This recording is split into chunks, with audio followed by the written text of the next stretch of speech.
So you've probably encountered situations where you need to handle nullable properties in TypeScript. That's where optional chaining comes into play. Here I have my object with a record of string and a string array of the type, but currently my object is empty. You can see I don't have any property in my object. So I have my object.foo.push, and you kind of see here Typescript is not throwing me error saying there is not property called foo in my object, right? To get that error, you need to go to tsconfig.json file and add this property, which is called no object index access, and set that property to true, which then further checks if the object have certain properties that is getting, let's say that is calling, and now I'm getting the error of my object that foo.push is possibly undefined because there is no property called foo in the type of a string. I can add explicitly by saying foo have string type, then I'm getting the error saying my object doesn't have foo because it's a required type. If I make that optional, that's the same issue that I was facing previously, right?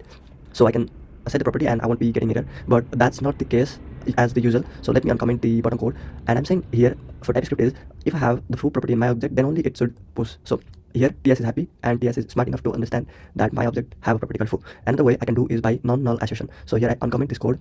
You can see I did was add exclamation sign, which is non-null assertion. So I'm telling that TypeScript it won't be null, and for sure that I am strictly asserting this that the foo will be always available. So here is optional chaining, and this allows me to I won't be throwing error if the object haven't the value of foo. So here you see URL is currently the type of a string. So if I add the non-null assertion, it will assert and make it narrow and make sure that URL is filled in the procedure DNV.